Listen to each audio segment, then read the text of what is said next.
You are listening to I Am Refocused Radio with your host, Shamaya Reed.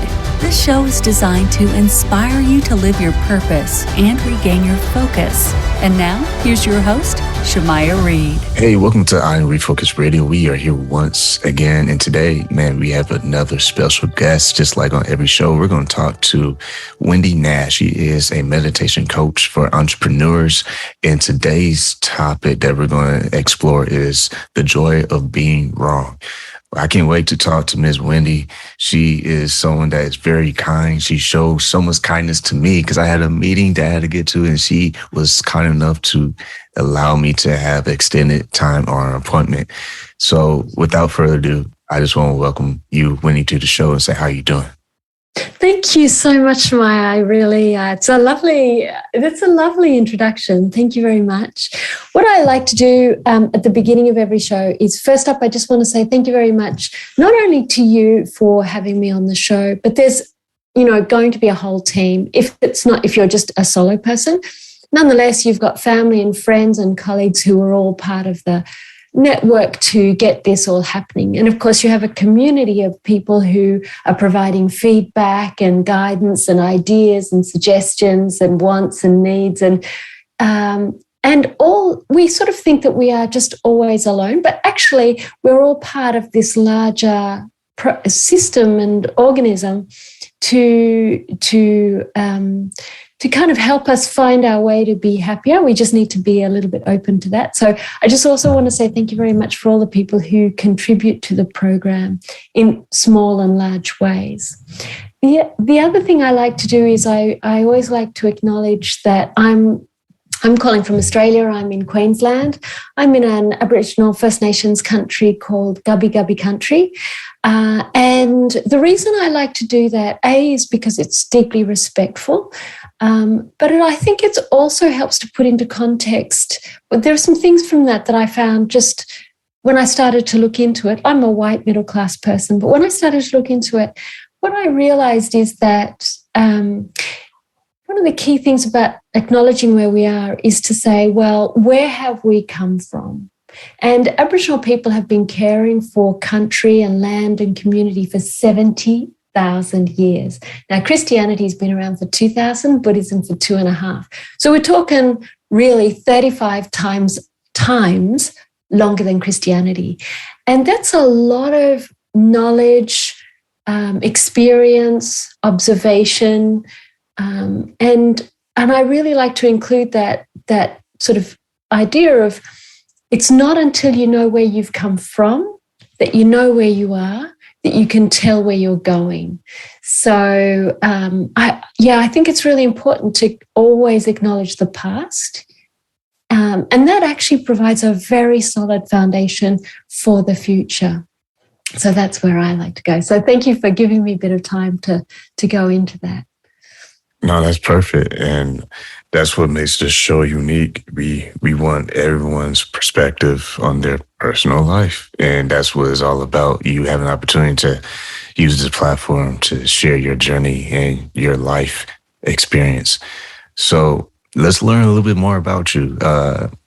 Tell the audience a little bit how you got started into this whole meditation coach for entrepreneurs and what inspired you to do so.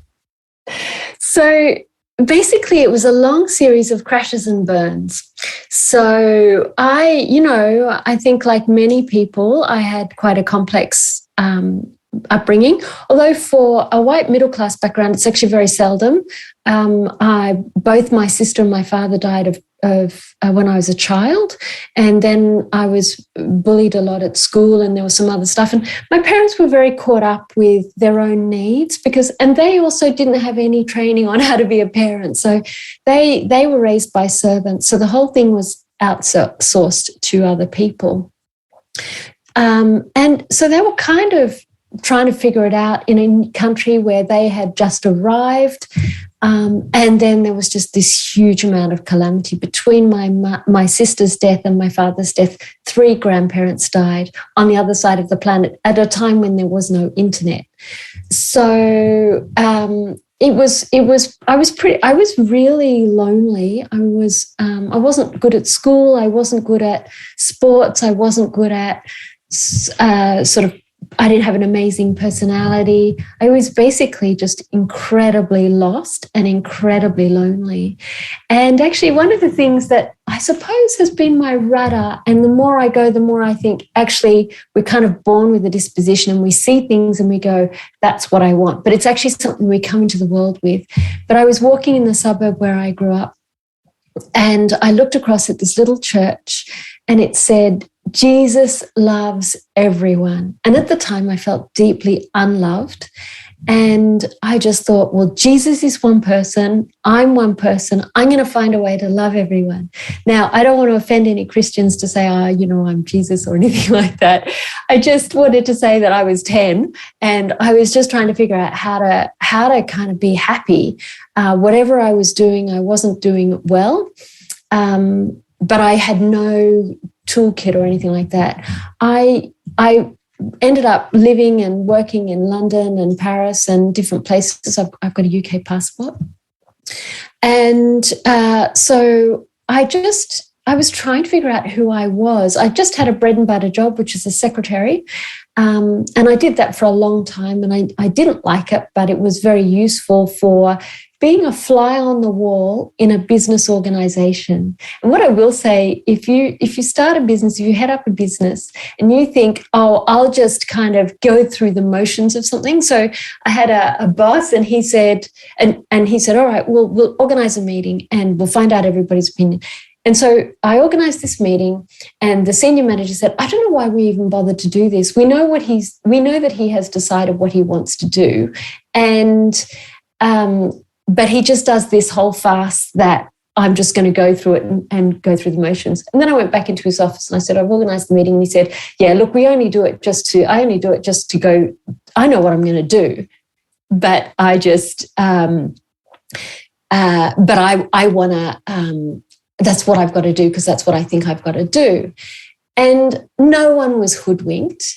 And so I saw these kinds of behaviors over and over and over and over, where leaders, so-called, thought that they were kind of charlatans to themselves more than anything else. It's like we're the last ones to find out who we really are like.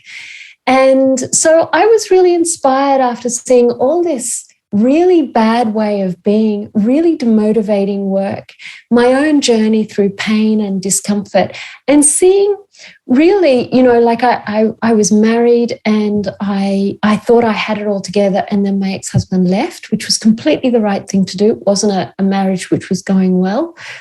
And I then just went, wow, I am wrong about everything. Like everything is up for question. And so I started this process. And first, so I was in therapy. It was actually, I had tried counselling several times in my life, but this was the one that kind of finally worked. And I had something called complex PTSD. So that's where all the social problems were coming from. And I found that the meditation just completely changed my perspective. It gave me a toolkit to be able to hear my own voice. Because when you start to hear your own voice, you stop playing shenanigans with other people, because you just go, well, actually, no one's fooled by this. Not me, not them, and all those kinds of ideas come to fruition. So that's where I was. That's where I started. That's my journey. And once again, listen to I'm Refocused Radio, talking to the one and only Wendy Nash, meditation coach for entrepreneurs. And when you decided it was time for you to help people, because that's what you do. You help entrepreneurs to get the coaching that they need to grow into the leader, into the influencer that they can be. What inspired you to say, you know what? I need to make this a professional service, not just hey, can I talk to so-and-so, but instead, this is a professional service that you provide where you're actually making it a business model. So I would say it came my way. What I really learned is so I started off, so a friend of mine is a startup founder, and he just said, look, you've got a psychology degree, you've got a psychotherapy diploma, you've got all this meditation practice. I need you to help me get work-life balance. So I started off trying to work with people so that they would live, they wouldn't burn out. He was completely burning out. Turned out he just needed to go to bed at a sensible hour.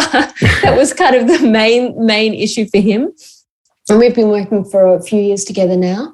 I started there and I had some customers, some clients, but nothing was really working and nothing was really gelling. I was kind of on the wrong path, but I didn't know that. And so what I did is a friend of mine approached me and he said, I really want to take up meditation and you've got the skills. Can you guide me? So I was like, okay, I can do that. That's going to be better than what I'm doing now. And I also then approached an acquaintance. I didn't really know him at that time. And I just said, you're interested in meditation. Would you like me to coach you through that process? And he said, yes. So we've been now working together for a few years. And along the way, because it's the right fit, because it was the right time, it just came together naturally. I had really got to the point in my secretarial work where I completely hated the job. It had not only had I changed, but it had changed. And I was not doing well in interviews, even though I have quite a good CV. My vibe was really wrong. And I just couldn't do it anymore. And I didn't know where I was going and what I was doing. And so when my friend said, I need you to help me with work-life balance, actually, he was just going to come for 3 sessions. And that was that. And here we are all these years later, and he's coming every week. So he's found it, super beneficial. And his company's doing super well. So that's how I ended up. I'd like to say I was, on a great mission or something. Right. But I actually... What I notice is that when somebody is doing something that it feels like it's right, it's not forced, it's not trying to create something that isn't there, actually it just happens. It's amazing. So people, I tell people what I do and are you interested in meditation? I can guide you. And they're like, actually, I do want to do that. So, and it just happens organically. So it's very straightforward that way. So I would say if you're thinking, if people in the community is thinking of starting a business, really ask around about how do people see that you can best support them. So not support you as in get the business up and running, but what sort of need do they have, or where do they see that I would be really good at? So that's, I think, a really good place to start, because you can well be wrong about really who you are and who you think you are, for sure. I like that. And that is perfect in alignment with today's topic, the joy of being wrong. Because how many times are we getting it wrong when we first have good intentions of maybe want to start a business or whatever our goals may be. But until we get better at recognizing when we're actually wrong, and I like the topic, the joy of being wrong, that gives us room to grow as an individual to where we can be more helpful with the people that are around us that can potentially come around us, because we're almost like a lighthouse and people are drawn to us because of our talents, our gifts. But if we can't manage that well, it can be chaos. So if you could, for the audience, unpack the title, the topic, the joy of being wrong, and what that actually means. So it started. So when I started my psychotherapy training, I had to sort of meet one of the psychotherapists to be interviewed to see if I was appropriate. And she was sort of sitting right on the edge. She just thought I was had too wild a mind, too much emotional stuff still to do. Nonetheless, I got in. But in that interview, she said, "So would you rather be right or be happy?" And I said, well, of course, I'll be happy when I'm right. And because I came from a very self-righteous family where if you were wrong, you were kind of humiliated as part of that. Oh, you're so hypocritical, or oh, you're wrong about that. And it's quite a critical family. So there's a reason why I had a lot of emotional stuff to work through. So it started with that question. I thought, would I rather be right or be happy? And I thought, I would rather be happy, actually. And then I thought, okay, so I've got to give up the idea of being right. And it started really small, like just something, rather than maybe arguing with somebody my point, I just said, so tell me more about your perspective. Tell me kind of what's your idea about this topic, for instance. And it also started with me going, instead of sort of arguing with a boss and going, well, this is how it should be done, I just decided I'll just do what they asked me to do, actually. And so that was, so you want me to do that? I'll do that, and I'm not saying you have to be like somebody who's walked over it all, but I came from a very argumentative space, so I just had to stop arguing. So that was that. And slowly I just realized that, and as I said, my marriage fell apart, and I just realized I was wrong kind of about pretty much everything. So I'm going to ask you a question. So I'll just say this one story. So a couple of weeks ago, I was on another interview and I hadn't prepared. He had sent me a link and I had missed it. I had sent it a couple of times and I'd missed it both times. Then I had all these internet problems. I felt completely unprofessional. And in the end, I said, look, I don't want this interview to be released because I feel it's not professional. And he started to kind of say some stuff. It'll be fine. It'll be fine. And I felt like actually I had behaved unprofessionally, and I did not want to say that. I was going, I just have to own this. I have to own this. I have to own this.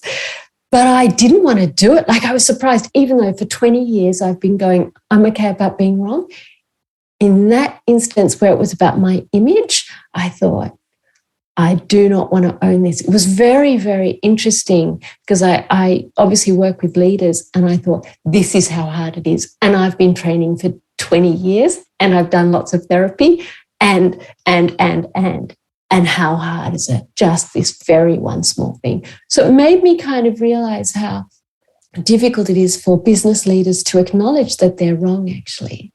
So it was nice to sort of gain some compassion about that. So I want to ask you this question.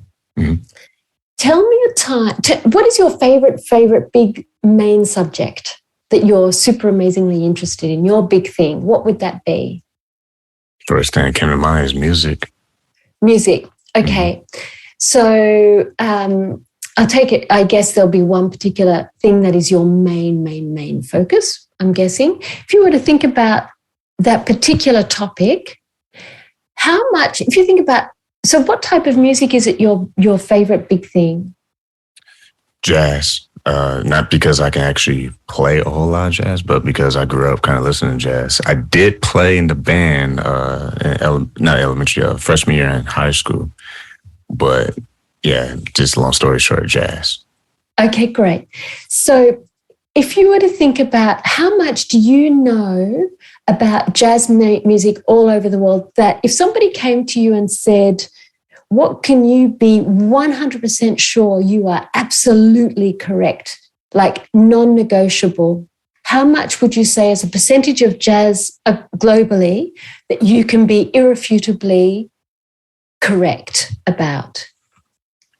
Man, that's a great question. I would say, just on top of my head without doing research in Google, I would just say jazz makes you feel good. It just has, especially smooth jazz. That's my thing. All right. So as a percentage of all the knowledge about smooth jazz all over the world, how much as a percentage can you be 100% sure that you can irrefutably, you are absolutely 100% certain that is correct? Somebody comes and asks you a question about it.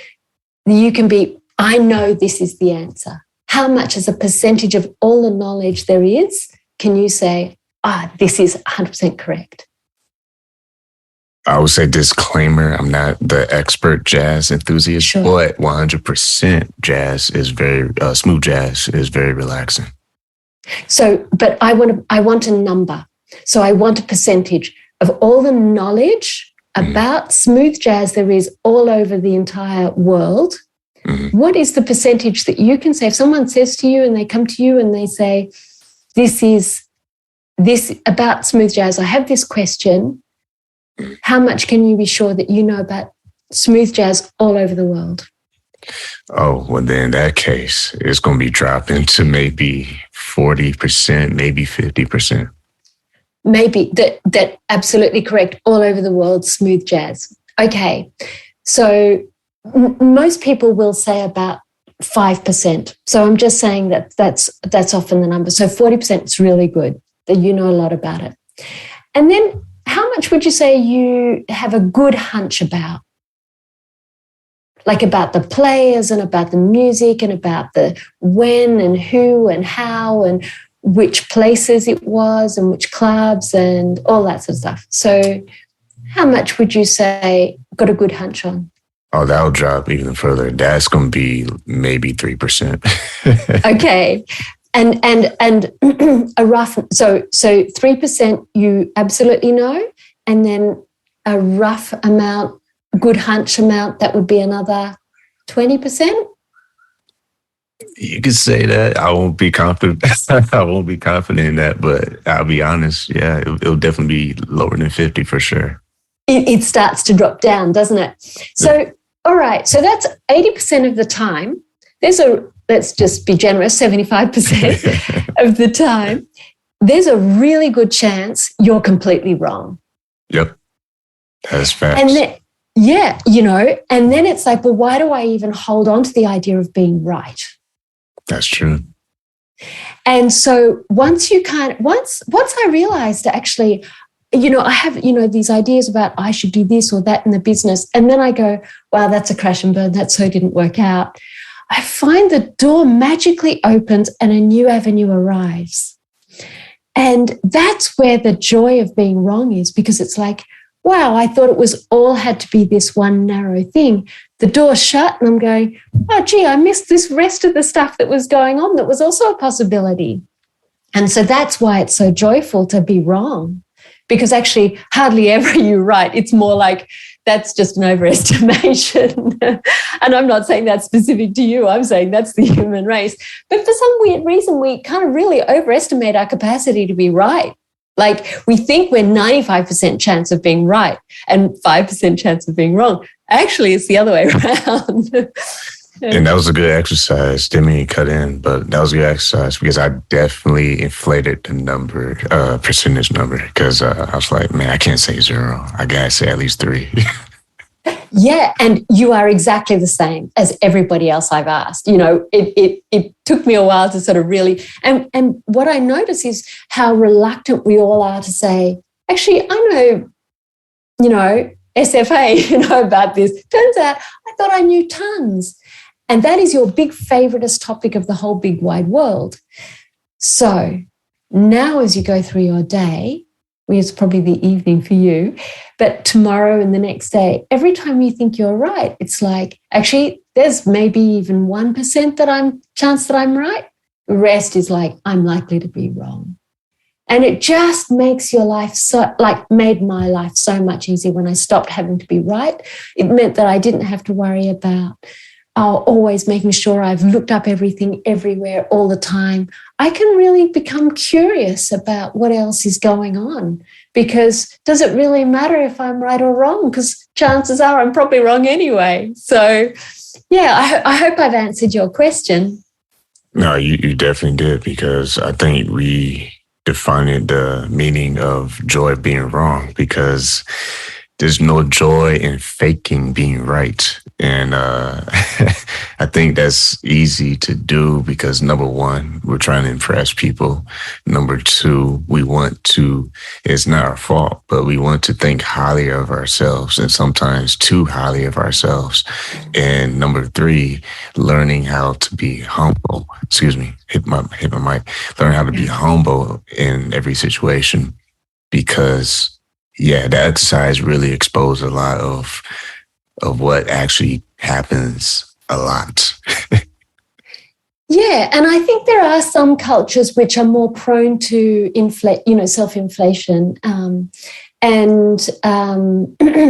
in China, that would be, you wouldn't be able to, in China, they would be much more self-effacing. But in the US, it is a society which is very individualist. And so in order to survive, we have to say, well, I'm good, I'm better than everybody else. It's a normal thing that we would do in an individualist society. It's part of the byproduct of just feeling like there isn't enough social support and emotional support. And it's also the way that the culture fosters, somebody who's confident is someone who's cocky. I don't know if that's a word in the US, but we say, oh, well, he's a really confident guy, when actually he's just really cocky. And that's not confidence because, you meet someone like the Dalai Lama who's clearly hugely confident and he's so humble. So, people who are quiet, like I always think introverts are really good people to speak with because they're quiet and they're not full of this, cockiness that so many extroverts, and I speak as an extrovert, and I used to be really like self-inflated and I still am. I'm working on it, like I still plenty of material to work with. Don't you worry about that. But really look out for people who are quiet and humble because they actually pay more attention than you think. So, anyway, I'm rambling. Sorry about that. No, it's perfect because it works perfectly with the discussion and some key points that you can unpack for the audience with meditation, how you can use that as a tool. And if you don't mind, before we wrap this up, how have you used meditation to not just teach entrepreneurs, but to equip them to use it as a tool to support their journey in the business world and just the personal life as well? Well, basically, it's the same thing. So when I get it's so hard to sort of the first 6 weeks is really hard to set up a practice because it's like, so I start from a very low base. So the first 6 weeks is just setting up a practice and doing that. But after that time, what happens is that people start to notice that their minds aren't so quickly hijacked. And they start to be able to have a little bit more space around their own capacities. So, excuse me. So, for instance, one of the questions that I really like, and you don't have to meditate, you can go for a run, but you think of a problem you've got and you go, what am I not seeing about this? And then you go for your run or you meditate or you clean the house, whatever it is. But that's a way of saying, I'm actually there's something I'm not seeing here. And so I'm wrong in what I think it is, but I can't see what is the right thing. And that's what that exercise does. So that's what meditation really helps. It helps calm the physiology. It allows, I give a ton more hints and tips about how to meditate on the go and set it all up and deal with the emotions and how, when you're caught in a reaction and a hijack of like, yeah, I'm right, and this is what we should be doing and all that sort of stuff. So I work a lot with that.